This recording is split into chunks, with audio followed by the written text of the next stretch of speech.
us discernment to pursue justice, unity, and stability in our engagements with the world.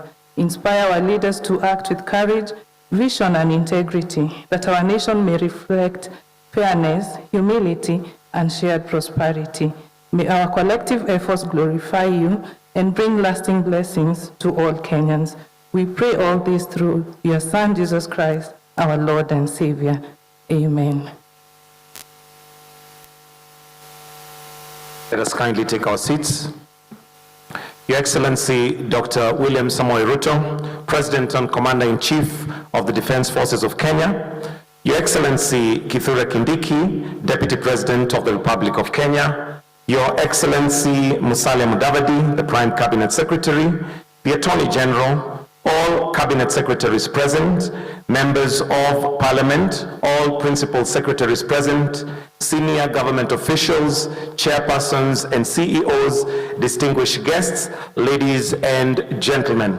Before I call the first speaker, just as a reminder, the hashtag that is running is hashtag diplomacy in Kenya KE. So in case you're tweeting or getting any communication out there, remember it's hashtag diplomacy in Kenya Action KE. Your Excellency, with your permission, allow me to now call on Dr. Abraham Korir Sing'oei, the Principal Secretary of Foreign Affairs, to guide us with the rest of the program. Why don't we welcome him with a warm clap? Karibu sana, Principal Secretary.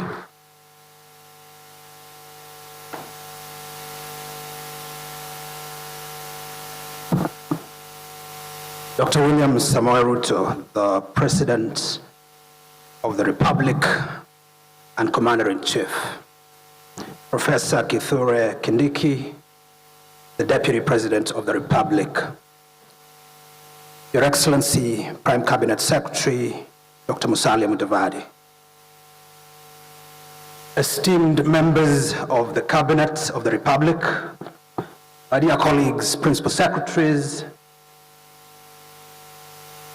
different members of government here present, my colleagues from the State Department of Foreign Affairs. Your Excellency, this morning we are filled with joy. The joy of sharing this space with you is something we don't take for granted. We requested you, Your Excellency, to join us on this occasion because we are cognizant of your responsibility.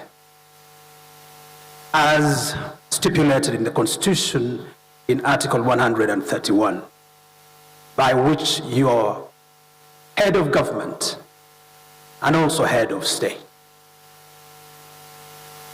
2 days ago, Your Excellency, Prime Cabinet Secretary hosted a validation meeting in this very space. It is a meeting that brought together a wide range of Kenyans to reflect on the draft foreign policy of the Republic that we have been developing since July. Your Excellency, 12 consultative meetings have taken place with different sectors of our society, and based on their views, we now have a draft document that was validated under the leadership of the Prime Cabinet Secretary. And so today's meeting, Your Excellency, is really quite brief because the intention of it is to hear the vision of the #1 diplomat of the Republic of Kenya in the person of His Excellency, the President. Because that's who you are, sir. You are the embodiment of the Republic in its relations with states and multilateral organizations around the world. You are the voice of Kenya. You are the #1 marketer of the Republic. And therefore, it is important, Your Excellency, that we hear what your thoughts are before we finalize this policy. And so, Your Excellency, my role this morning is really quite basic.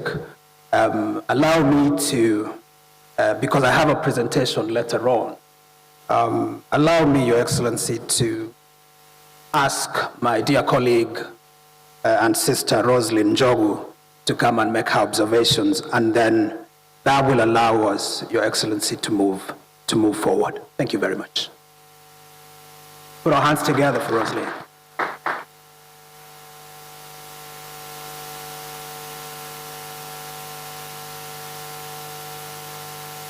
Thank you, my brother, P.S. Sing'oei. His Excellency, Dr. William Samoei Ruto, President of the Republic of Kenya and Commander-in-Chief. His Excellency, Professor Kithure Kindiki, Deputy President and my teacher. His Excellency Musalia Mudavadi, Waziri Mkuu and our boss.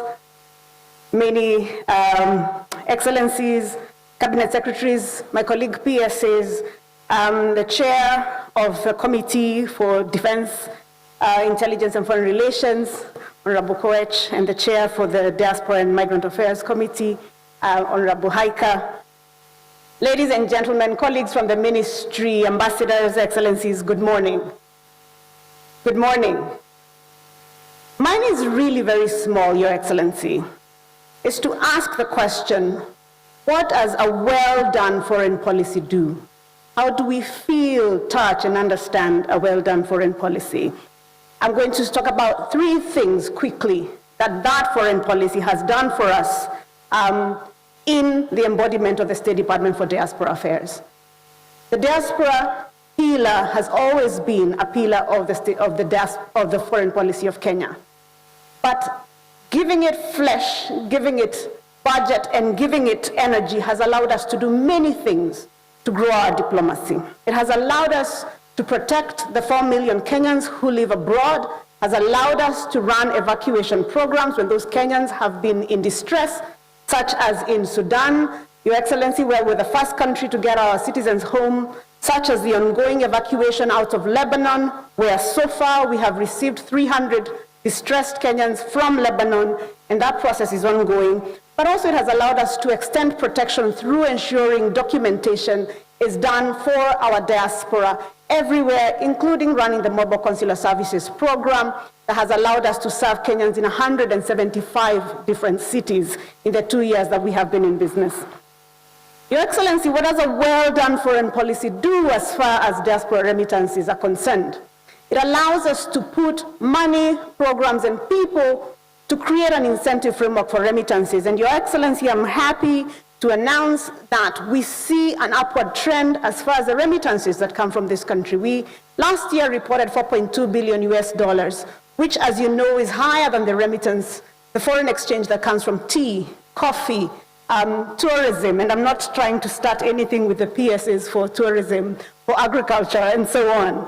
But Your Excellency, that number is critical because it comes from less than 4 million people sending money in small ticket sizes to their homes. Your Excellency, it allows us to think about people who have been on the margins and how to keep them connected to their homeland. Countries that have supported their diasporas have done well. And we have examples everywhere, from Ireland, from Israel, from India, and so on, and we can see the work that has been done by those diasporas. Ensuring that our foreign policy has legs and has had diaspora diplomacy at its heart has ensured then that we've been able to keep our diaspora connected and help them achieve more and more of their rights. Your Excellency, I'm currently hosting a delegation from the diaspora who are here to meet with various members of Bunge to talk about electoral law reform and to see how they can take even more part in the work that we do. So, Your Excellency, this process of redoing the foreign policy of Kenya and doing it in such an open way that allows various stakeholders to speak to it will give us fresh impetus, will allow us to feel, touch this thing that is called diplomacy and this thing that is called the foreign policy.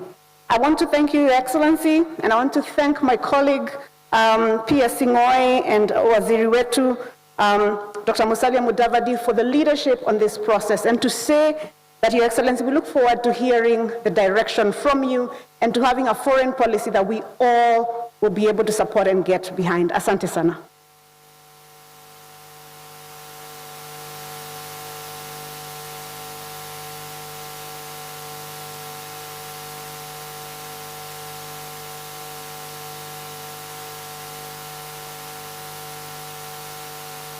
Another round of applause for P.S. Rosaline. On your programs, Your Excellency, there is a presentation which is captured as a video presentation. I think somebody at State House was a bit mischievous, thinking that I would be away and that we would speak via video. But I'm here personally, and so I'd like to make a quick presentation. May I ask our ICT people to just put up the presentation, please? I think the presentation, first and foremost, Your Excellency, like I said, is summative of our foreign policy draft that has been developed consultatively by an interministerial team. It is important to say that it's not been developed merely by a team from the Ministry of Foreign Affairs, because our understanding from the word go is that this is a whole of government business. And so at the beginning of July, when the Prime Cabinet Secretary asked me to initiate this process, Your Excellency, we put together an interministerial team. And I want to ask members of the technical committee that was in charge of this review process to just be upstanding so that we can recognize you. We were led by Ambassador Kiruthu, who is the Deputy Director General for bilateral within the ministry. Thank you very much. Let's put our hands together. In summary, Your Excellency, that's the outline of the presentation. We start with our diplomatic footprint.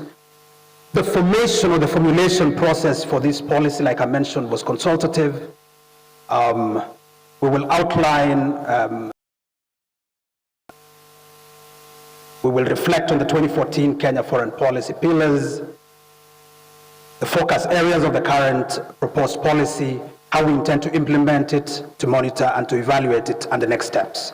Next slide, please. Your Excellency, that is our diplomatic footprint.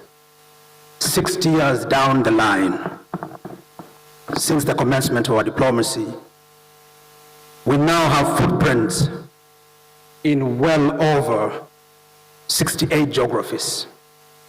You can see the spread is largely in Africa, 29, 15 in Europe, 6 in the Americas, 9 in Asia, 9 in the Middle East. I think in the Americas, actually, it's going to change in about 2 weeks because there's a 7th one coming up, which is a consulate we are setting up in Port-au-Prince, Haiti. But Your Excellency, this footprint has been put here for a reason, because when you compare it with our neighbors, our footprint, given our ambition, is still inadequate. Now, our friends in South Africa have 103 missions abroad. With the kind of mandate you have given us, Your Excellency, including on diaspora affairs, including on candidature, it increasingly becomes evident to us that we do not have sufficient coverage. And so part of the conversation we need to have is whether the coverage that we have is sufficient. Next slide, please. The journey we started in July, Your Excellency, has led us along a path of consultation. We have consulted widely, reached experts in maritime affairs, in health, in peace and security in academia, in the media, in civil society, including in the judiciary. And so, Your Excellency, it is our view that we have undertaken consultative processes that are compliant with the Constitution of the Republic. If you notice, Your Excellency, it's only one major consultation that is still outstanding to our mind, which is a consultation with yourself, namely this particular forum. Next slide, please.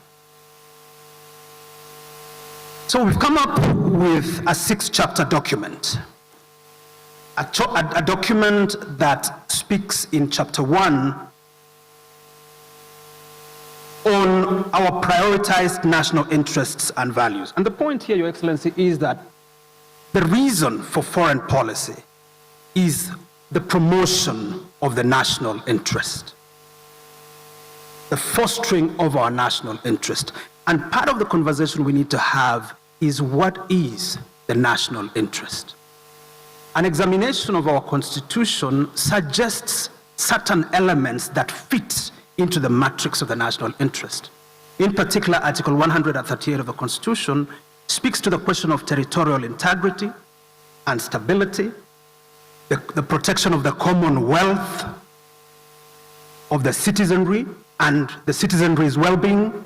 It speaks to the entitlements of the citizens, namely their rights and their freedoms, amongst others. And these are some of the interests that are prioritized that we need to protect using our foreign policy. Your Excellency, the second chapter examines the operating environment and basically asks, why are we reviewing the 2014 policy? And in examining the operating environment, it's obvious, Your Excellency, that many changes have taken place in the operating environment. On the economic sphere, we are dealing with complex challenges around fiscal challenges and debt. We are dealing with challenges around climate. We are dealing with opportunities around the demographic shift and many others. But increasingly also we are dealing with not just a resurgence, but a strengthening of agency on the part of various organs of the city. The media is asking questions, young people are asking questions, and that's why we are having this conversation. Additionally, when you look at things from an international lens, it is evident, Your Excellency, that the fabric of the global order, the fabric of the international order is considerably punctured. The parchment by which global order is sustained is threatened. And the key question revolves around, do we repair this parchment? Do we repair this fabric or reform it? Or do we replace it? And Your Excellency has been at the center of conversations around reform of the international architecture, and we are very anxious, Your Excellency, to hear your thoughts in that respect. Your Excellency, the third chapter then considers the tools of diplomacy, the tools of foreign policy, namely bilateral and multilateral engagements, but also an emerging concept known as plurilateral engagements, which is really about the realization that because the parchment of the international order is ruptured, because multilateralism is not delivering as it ought, interest-based institutions are beginning to cohere. They may not be as structured, but you can begin to see an emergence of new institutional formations, and we will have that discussion. The fourth chapter, Your Excellency, then presents what our foreign policy options are, and then we consider in chapter 5 and 6 implementation, monitoring, and evaluation. Next slide, please. Your Excellency, this is a fairly important slide because it asks whether Kenya has a foreign policy doctrine. What is Kenya's foreign policy doctrine? What is our foreign policy philosophy? Do we have a default position to guide our interactions at the international level? How do we want to project the country? That is really the conversation that's taking place in that particular chapter. And the proposition here, Your Excellency, is that we are guided by a strong belief that our future is very much linked to the stability, security of our republic, and the common heritage of all of us. So this sense of Kenya existing within a community of nations is set out. And that linked to the stability and prosperity of our neighbors in East Africa and the rest of the continent lies Kenya's stability. Your Excellency, we've been guided since independence by very clear principles. The principle of good neighborliness. This is something we should be proud of. Kenya is a good neighbor within the region. The idea that we do not interfere with the internal affairs of other countries. The idea that we believe that we can resolve our issues regionally, guided by the Pan-African spirit. The view that we will act fairly and reciprocally with others or towards others. The idea, Your Excellency, that we will welcome those in distress through our humanitarianism, and that's the reason why Kenya is a big refugee hosting country. Today we are hosts to more than 700,000 refugees around the country. More fundamentally, Your Excellency, is a principle of non-alignment. Because we now live in a fairly complex geography globally, our non-alignment has served us. One of the principles that is not captured there, Your Excellency, which I hope we can be able to discuss, is the fact that Kenya's recognition of other states is contingent upon the recognition of those states by the United Nations. And so where there is a tension between our recognition of the state at the regional level, we look mainly at the extent to which the United Nations has recognized those states. So for example, the state of Palestine that has recently been now recognized by well over 146 countries, that's a major issue that we need to consider as a country. And so, certain other states, including those that aspire to be states, such as, Kosovo, such as Western Sahara, and others that are not really recognized under the rubric of the UN, even though in certain contexts within the AU system, they may have some form of recognition. I think Kenya's position has been that until and unless we have affirmative recognition from the United Nations, then we do not give them that recognition. Your Excellency, like I said, since independence, Kenya has successfully forged mutually beneficial alliances with both the West and the East. And again, going back to the idea of recognition, Your Excellency, I think this is also a good place to mention one other country, which is the idea of Taiwan. And the reason why Kenya stands for the proposition of one China policy is because when you look at Taiwan, it is recognized only by 8 countries.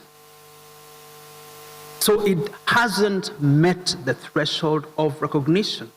And so with regard to,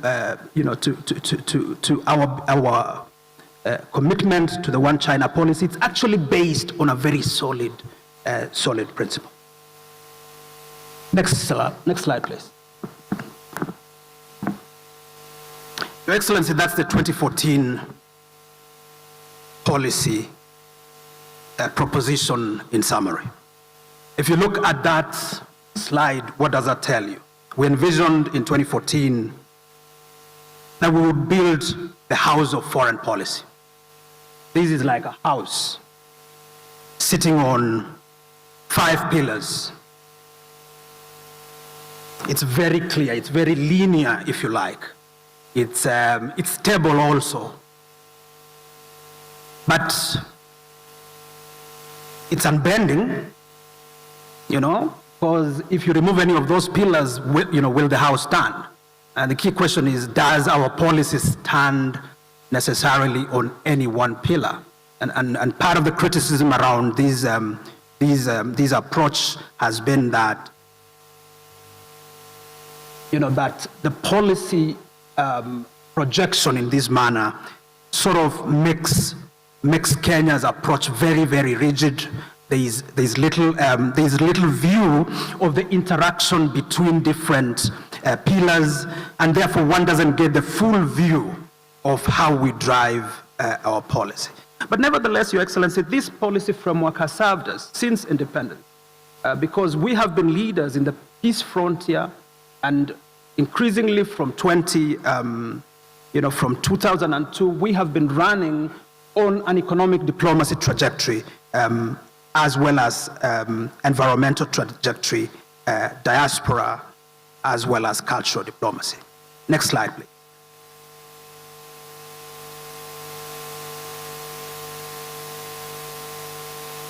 The next slide essentially captures, and I think it's a bit repetitive because we've discussed this, because in reviewing the foreign policy, I think we asked ourselves, what are the determinants, what are the drivers of this review process. And like I mentioned earlier, we looked at the external the domestic environment, the external environment, our national ambitions captured in the bottom-up economic transformation agenda and Vision 2030. And we also looked, Your Excellency, at the demands from the bottom, from non-state actors and other institutions, all of which collectively influence the strategic direction of our diplomatic efforts. But more fundamentally, like I mentioned, since 2014, many global shifts have been witnessed and continue to shape foreign policies world over, including Kenya. Most fundamentally, Your Excellency, I think you recall in 2020 with COVID, the world suddenly turned its attention on the impact of health and the dangers that public health can pose on peace and security. And therefore, the nexus between global health and peace began to be examined. The other important factor in that regard, Your Excellency, is technology, the ubiquity of technology, and the fact that technology has now horizontalized access to information. The information available to government is more or less the information that is available to the citizen. And that has created, it has democratized the information space, but it has also created considerable challenges. Your Excellency, we have emerging areas of diplomacy, including parliamentary. Like I mentioned, Parliament is playing a very important role. The judiciary also, in the judicial interpretation of the law, is developing areas of diplomacy. The ocean is becoming a very important site for diplomacy. We have done a lot of conference-related diplomacy and public diplomacy. Your Excellency, we have, like I said, received views from all those actors, and we continue to evaluate and adapt our foreign policy for relevance and effectiveness. Next slide, please. So, Your Excellency, this is sort of the way we envision the new focus areas of our foreign policy. So away from the house of diplomacy, the house of foreign policy that we had in 2014, I don't know what these charts, I see a leopard skin in the variegated colors that you see. Is that to say that because the world has become even more complex and more unpredictable, we will be more adaptive, more agile, maybe even a little more camouflaged in order to deal with the habitats that is a world that is a lot more complex? Or is it like some people have said, that this now looks like a plane that is about to take off, with global sustainability as the cockpit and the whole of government as the tail, and the two ends of bilateralism and multilateralism being sort of the wings that will enable our diplomacy to take off even much more strongly into the future. But again, Your Excellency, these are the focus areas of our diplomacy. The idea really being that we have tried to capture the non-linearity of the environment. We have also sought to capture the interactions between, for example, the diaspora and our socio-cultural diplomacy. The role that our diaspora could play in global governance and in multilateralism. But all of it, Your Excellency, is still anchored on the idea of driving the national interest. The hypothesis of this foreign policy is to argue that all these factors play a dynamic and interactive role in the furtherance of our foreign policy, resting on the idea that it will be driven by the whole of government, tapping and taking advantage of both our bilateral relations, which is mainly driven by our missions abroad and the missions that we host here, as well as the institutions of multilateralism that exist. Next slide, please.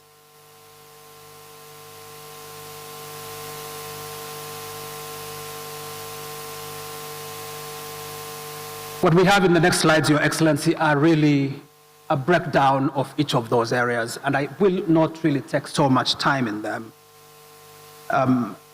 It is obvious, Your Excellency, that Kenya is a champion on peace and security. And this particular pillar, Your Excellency, or this particular focus area aims to safeguard Kenya's sovereignty and territorial integrity, preserve democracy and fundamental human rights, and ensure the prosperity and well-being of our people. Your Excellency, the bottom-up economic transformation focuses heavily on the need to expand our economy and the opportunities available to our people, and that is why we have economic and commercial diplomacy, which seeks to achieve robust economic and commercial engagements in order to secure Kenya's socio-economic development and prosperity with the broad aim of becoming an upper middle income and industrialized nation. Your Excellency, you have prioritized intra-African trade and regional economic integration while strengthening trade and commercial engagements globally. In this area, Your Excellency, of economic and commercial diplomacy, we have sites of trade and investment, tourism, creative economy, conferencing, amongst others. Thirdly, Your Excellency, the issue around sustainable oceans. Let's move to the next slide. We argue that Kenya will strengthen our position as a regional and global leader in oceans and blue economy and contribute meaningfully to global efforts in ocean governance. The main focus here will be promotion of sustainable development and management of the oceans and blue economy sector, enhancing maritime shipping, logistics, safety and security, promoting coastal and marine tourism. Your Excellency, Kenya will explore and develop ocean resources, protect marine and domain and boundaries, combat threats within the maritime sphere, enhance cooperation, and contribute to equitable sharing of oceans and marine resources and benefits. Next slide, please. Your Excellency, the focus of our policy will continue in the direction of enhancing our engagement around global governance and multilateral diplomacy, by which we will seek to provide proactive leadership in global governance by promoting equitable representation, multilateralism, and strategic collaboration to address emerging challenges and safeguard national interest. Kenya will continue to advocate for a more representative, fairer, and equitable international system that incorporates, reflects, and amplifies the voices of the Global South. Your Excellency, we will continue to work on the promotion of consensus building, respect for international law, and a rule-based international order. Next slide, please.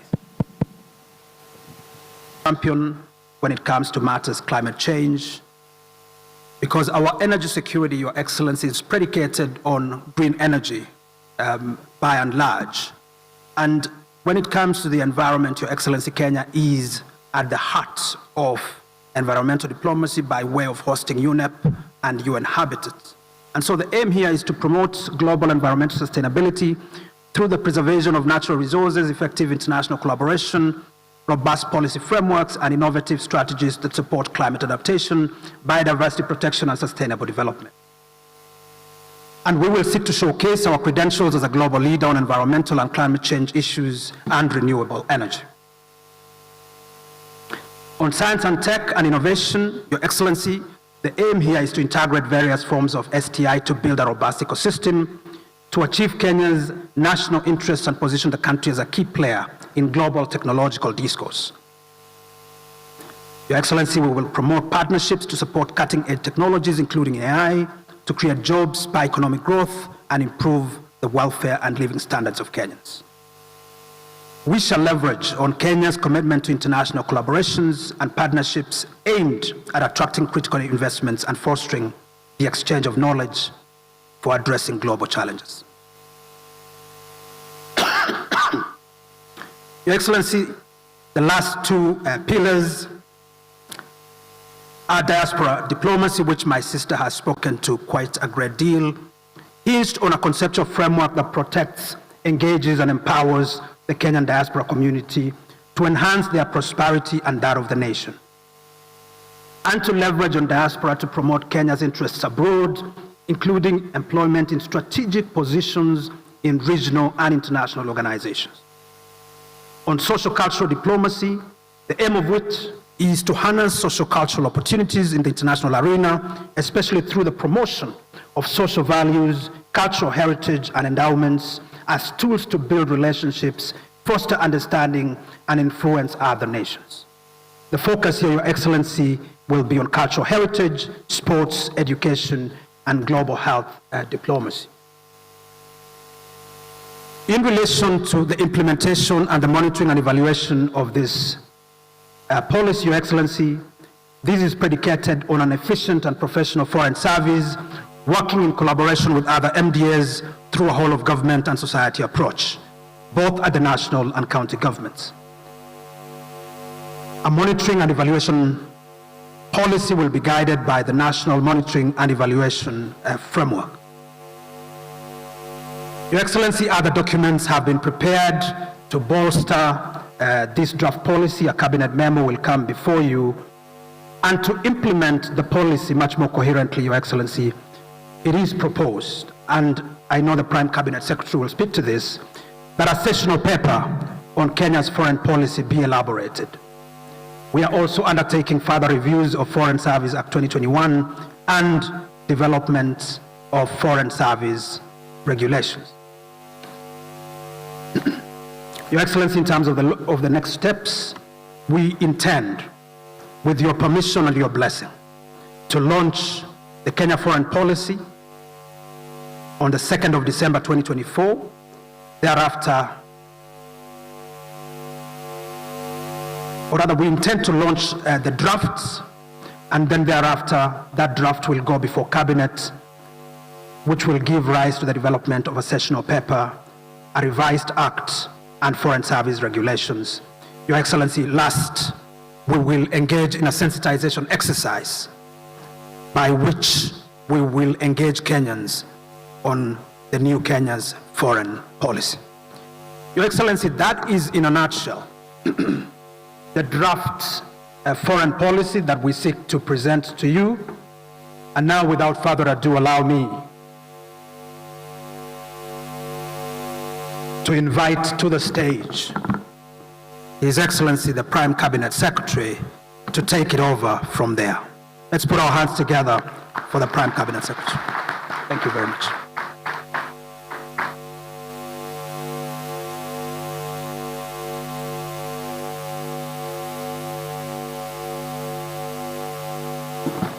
Your Excellency, the President of the Republic of Kenya, Dr. William Samoei Ruto, Your Excellency, the Deputy President, the Honorable Kindiki Kithure, my colleagues in government,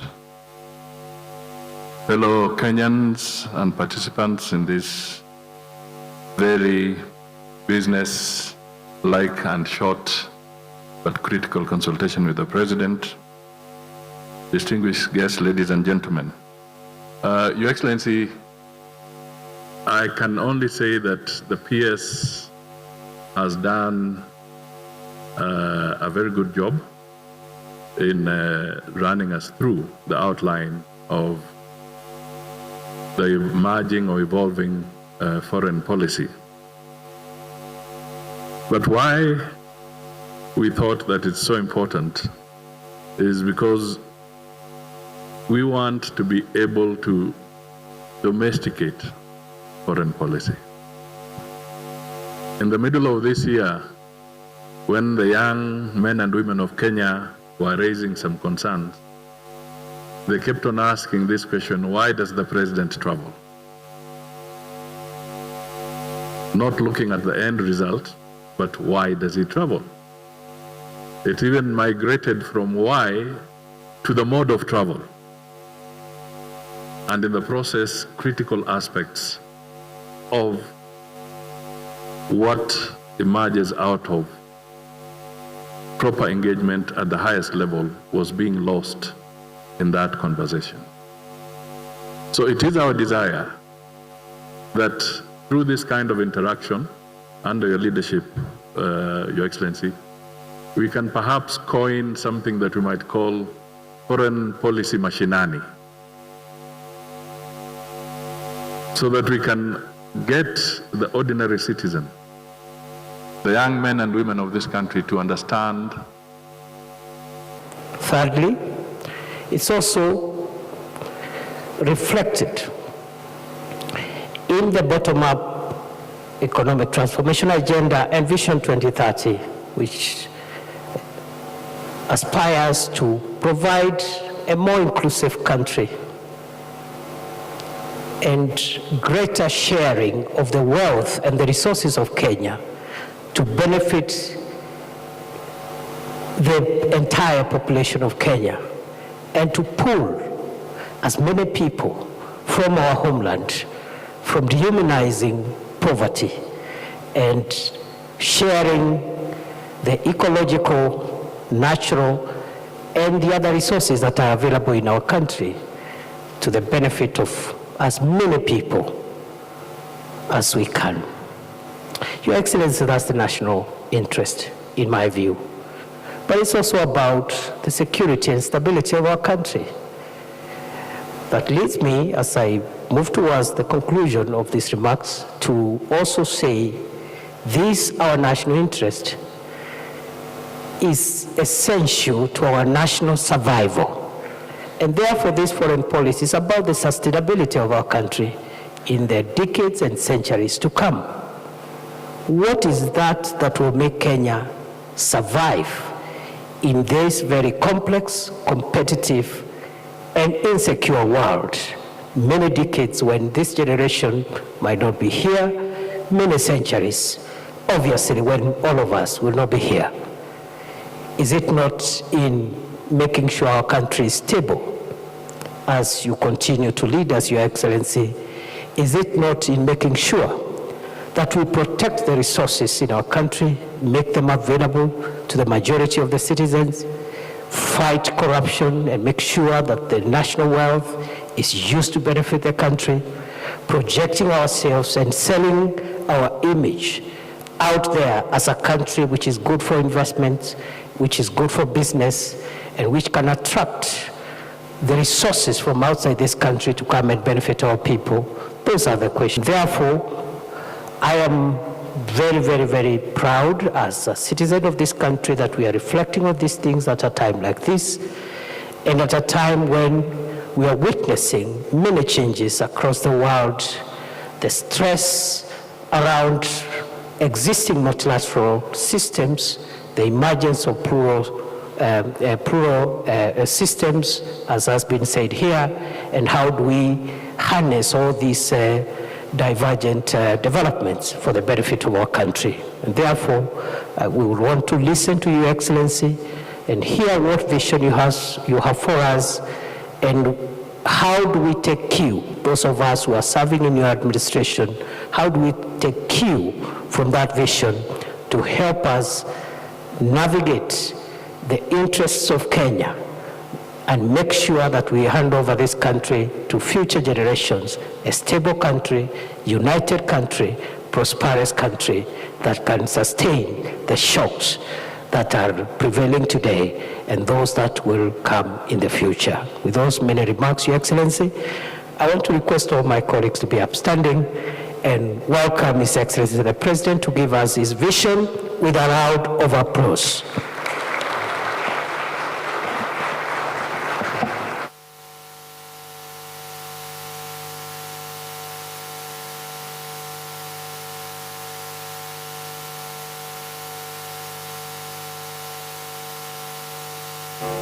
Thank you very much, ladies and gentlemen. Let's take our seats. Asanteni sana. Your Excellencies, honorable members, fellow Kenyans, let me first take this opportunity to congratulate the team led by our Prime Cabinet Secretary and the two departments of Foreign Affairs and of Diaspora Affairs for what I have seen is a job very well done. Congratulations from us. And today we mark a significant milestone in the crucial process of reviewing and consolidating our foreign policy into a comprehensive document. This policy reflects our strategic responses to global imperatives at both bilateral and multilateral levels, defines the values and principles driving our responses, and articulates our objectives as a nation. This transformation is timely, coming at the expiry of the shelf life of our 2014 foreign policy document that had been developed again in a concerted effort the way this one has been. Our foreign policy must align with the dynamic realities of both domestic and the international environment. Kenya's pursuit of national economic transformation necessitates a forward-looking, robust, patriotic, and people-centered foreign policy that will attract investments and secure our country's rightful place on the global stage. At its core, Kenya's foreign policy is more than the management of relations with other nations.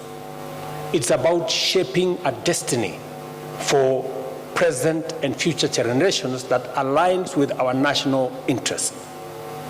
This policy, therefore, ensures that diplomatic engagements deliver tangible benefits to every Kenyan, unlocking the power of cooperation, the promise of partnerships, and the potential of a shared vision for a prosperous and interconnected future for our nation. The time has come to dismantle the barriers that have traditionally confined foreign affairs to the executive.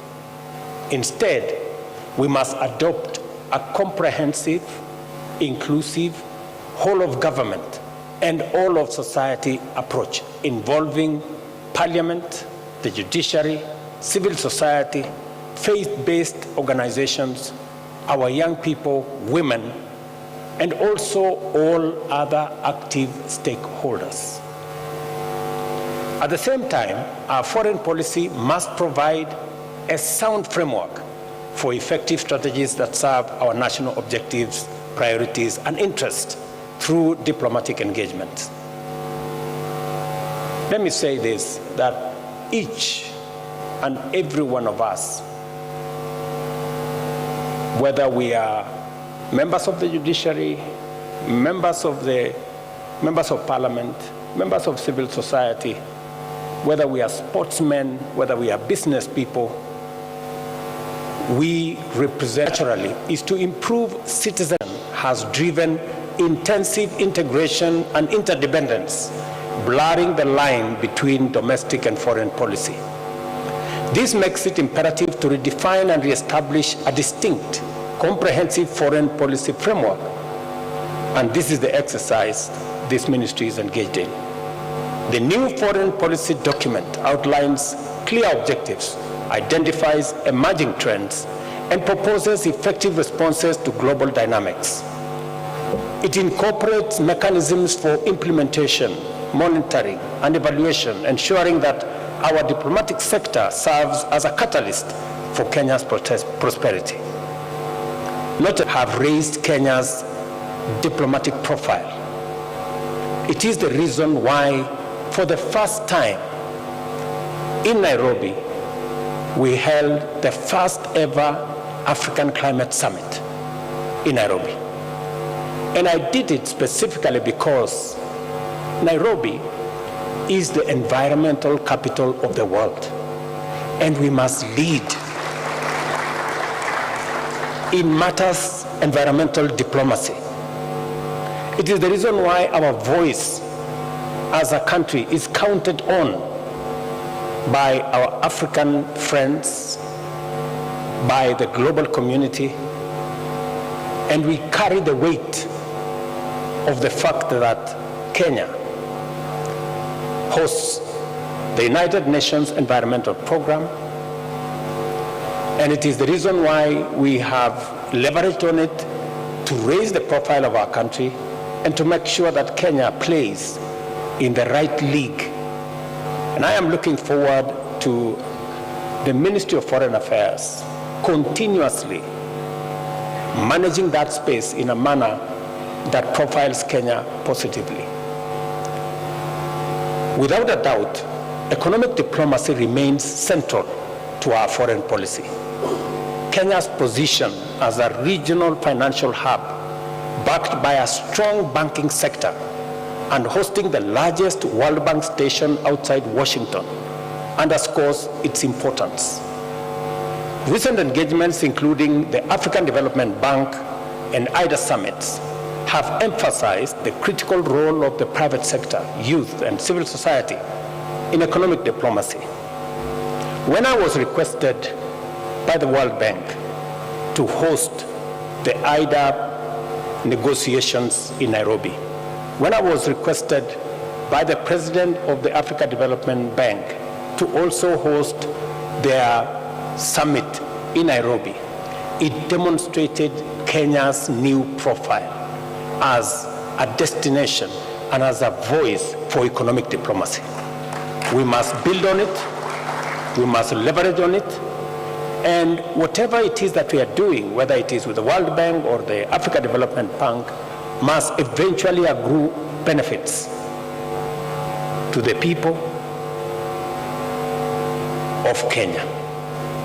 Our foreign policy must, therefore, advance the strategy of creating more and better trade and economic opportunities for industries and enterprises, with a special focus on the empowerment of small and medium enterprises and the inclusion of marginalized groups such as young people, women, and persons living with disability. Doing, our foreign policy dovetails with a bottom-up economic transformation agenda. To benefit from this complementarity and alignment, it is time for us to be imaginative in order to enhance the capacity and the efficacy of our missions abroad and use them to promote trade and promote investment and position Kenya as appropriately as they can. Our nation's reputation as a dependable peace and security actor is a source of pride. Kenya has established in the area of regional Pan-African keeping has defined us as a force of common good in our region, in our continent, and globally. And sustaining this positive legacy is an important strategic priority for us. I expect the ministry to continuously focus in this space. It is the reason why we are engaged in all the interventions. Now in South Sudan, we're also engaged in the main Sudan. We are engaged in Somalia. We've just come out of DRC. And the global community approached Kenya to take our place in Haiti. It was not because of any other reason. It was because Kenya has positioned itself as a country that understands peacemaking, peacekeeping, and peace diplomacy has been, over time, a place where Kenya excelled. And it is our intention, and I'm sure you will put into the finer detail of this document on how Kenya can leverage on that space to make sure that we not only play our role, but we also profile our country positively. This is why, at the moment, Kenya is leading the UN-approved multinational security support mission in Haiti and mediating peace efforts in different parts of our region, including South Sudan, as I have said, Sudan, and across the region. We are determined to remain a peaceful nation, at peace with ourselves first, at peace with our neighbors, and also working with friends across the world.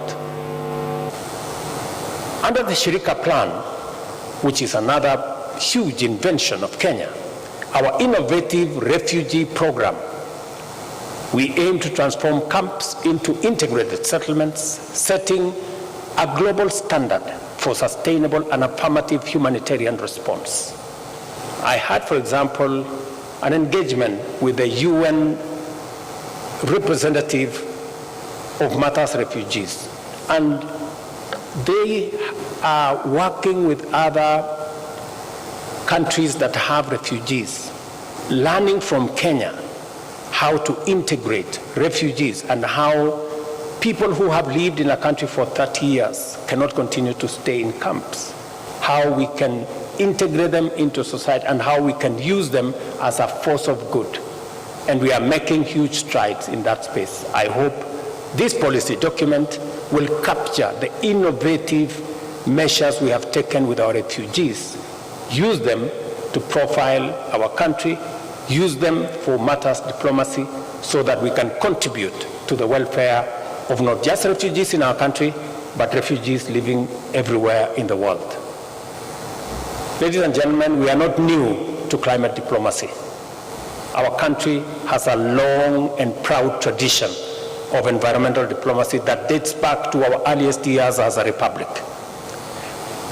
By 1972 Copenhagen Summit, our voice and stand with respect to ecological stewardship, biodiversity conservation, and environmental sustainability was distinct and well-defined. We have sustained efforts to consolidate our role as a champion for conservation in the face of relentless global warming, which has ushered in unprecedented climate change. It has become imperative that we take a strong stand to promote urgent and effective climate action locally and globally. As chair of the Committee of African Heads of State on Climate Change, I had the honor, as I informed you earlier, of co-hosting the inaugural Africa Climate Summit in Nairobi, which produced the landmark Nairobi Declaration, a collective position of Africa's pathway to climate action, sustainable investment, and green industrialization. Kenya's role in shaping global climate conversation is a testament to our commitment and our dedication to matters climate. Kenya's engagement in global health diplomacy is also guided by lessons learned from COVID-19 pandemic and our commitment to enhancing inclusion and equity by promoting public and private investment to expand access to quality healthcare, address disparities, and strengthen domestic health systems while partnering to address pandemics and emerging public health challenges, not just in Kenya, not just in our region, but globally. As a national policy priority, Kenya is committed to sustaining its strong contribution to deepening regional integration through various initiatives, including the accelerated implementation of the East African Treaty and protocols, as well as promoting the free movement of people, goods, and services across borders. This commitment extends to our obligation under the Common Markets for Eastern and Southern Africa, COMESA, the tripartite free trade agreement that again came into force this year in May after meeting the threshold, and our efforts to actualize the Africa Continental Free Trade Area. To this end, we have adopted a visa-free policy and the Pan-African Payment and Settlement System to facilitate free movement and promote intra-Africa trade. Let me say this with clarity, that we have championed, we've taken the front line in making sure that Africa trades together, works together, and we ease movement within this continent. It is our voice and the recognition of Kenya's contribution in matters diplomacy around African integration for purpose organization that can speak to the interests of Africa, the aspirations of the African people. And I want to promise you that I am putting together the report after meeting several stakeholders, and in February, I will be filing the first report to see how we can make the Africa Union a fit-for-purpose organization to drive our integration, to drive our investment and trade, and to make sure that we position our continent as we position Kenya in the right trajectory as we look into the future.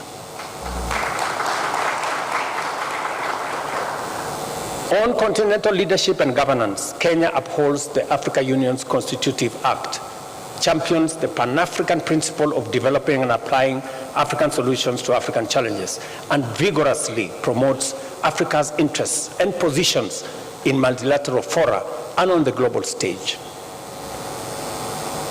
As I have told you, as the current leader of the AU institutional reforms, we are committed to establishing a well-financed, assertive African Union capable of addressing the continent's challenges and advancing its strategic interests.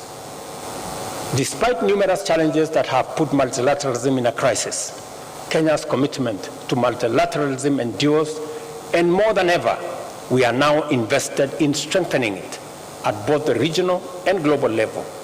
In all these endeavors, our positions are firmly aligned with the founding principles and constitutive instruments of the African Union and the United Nations, while being guided by our national interest.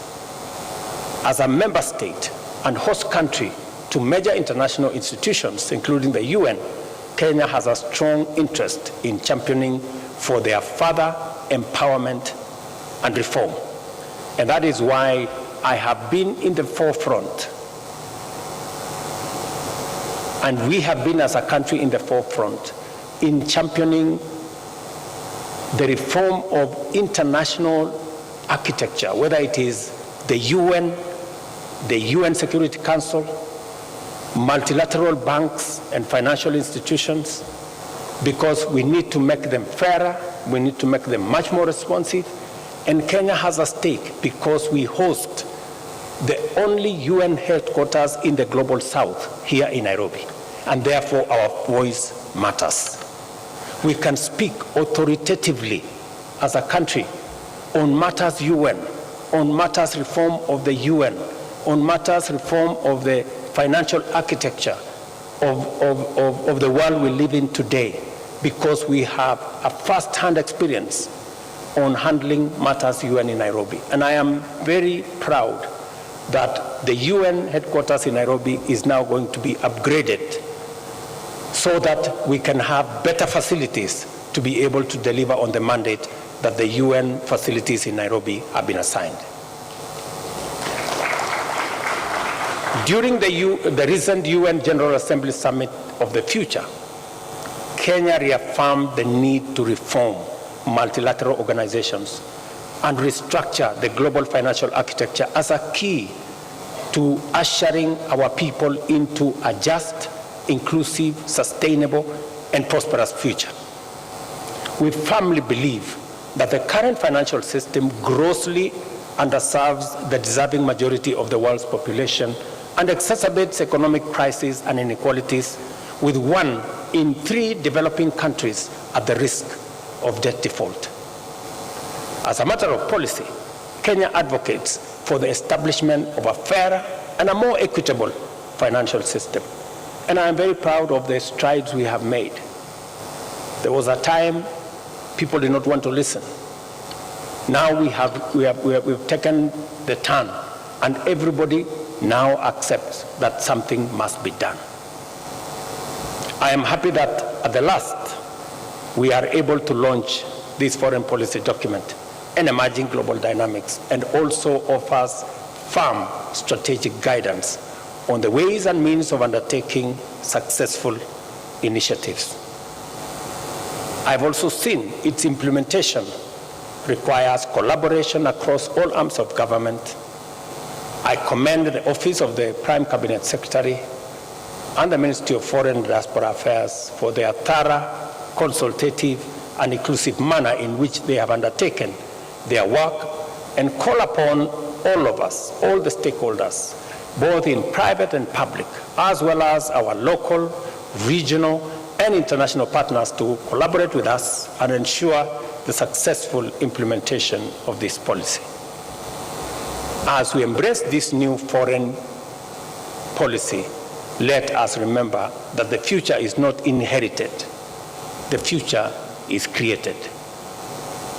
Through the power of our patriotism, concerted effort, and the strategic framework provided by our foreign policy, we must aim to keep Kenya's flag flying high, to inspire pride and hope, and symbolize Africa's true renaissance. Diplomacy is a field rooted in tradition and techniques that safeguard national interest while uplifting humanity, embodying Kenya's identity as a nation committed to peace, proudly African, and dedicated to global prosperity. Guided by this policy framework, let us get to work in preparing our nation for the dynamic geopolitical landscape that is before us. This foreign policy offers an opportunity to rise and navigate the challenges of a complex world order with a lot of confidence and equally a lot of clarity. I am confident that the work that has been done by our team at Foreign Affairs and Diaspora Affairs is a good document. We look forward to taking it through the necessary processes, both in Cabinet, subsequently to Parliament, and also putting together a sessional paper that will also give fresh impetus to our foreign policy and expand its input to include that from our counties and all the other stakeholders that have been listed by the document. I wish you the very best as we focus on this space that seeks to elevate our participation, our collaboration, and also our partnership with as many a field, whether it is a multilateral field, whether it is on bilateral engagements, and now we are being told there is one called plurilateral engagements. So that whole space and whatever it contains, this document will help us navigate in that space. We will input when the document comes to Cabinet. I am sure Cabinet will also inform this document as has been informed by others, so that we can end up with a document that is fit for not just the present, but also articulates with clarity the medium and the future that we all aspire to. Thank you very much. God bless you. God bless our great country, Kenya. Asanteni sana. Thank you very much, Your Excellency. And with your permission, Your Excellency, allow me to invite the Kenya Policy Review Committee for a quick photograph. Let us kindly take our seats briefly. If we can kindly take our seats briefly. Let's have the Kenya Policy Review Committee, also to be joined by His Excellency the Deputy President, His Excellency the Prime Cabinet Secretary, the two chairs from National Assembly, Honorable Haika and Honorable Koech. Kindly, if you can also join in this picture as we get to the close and the end of this particular session.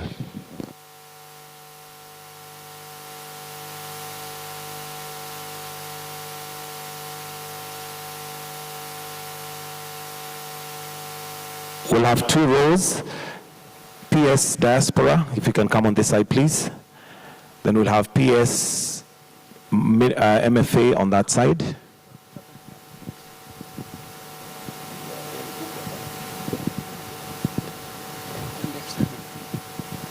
Then if we can each at the back just take a gap in between.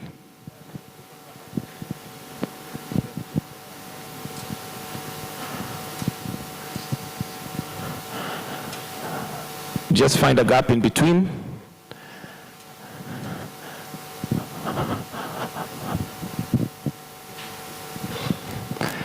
All right. In 3, 2, 1, if we can all be smiles.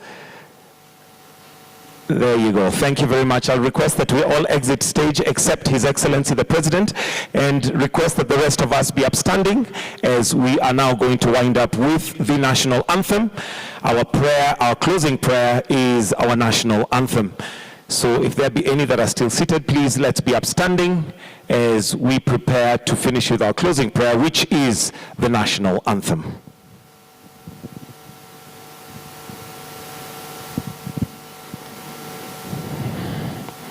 The national anthem.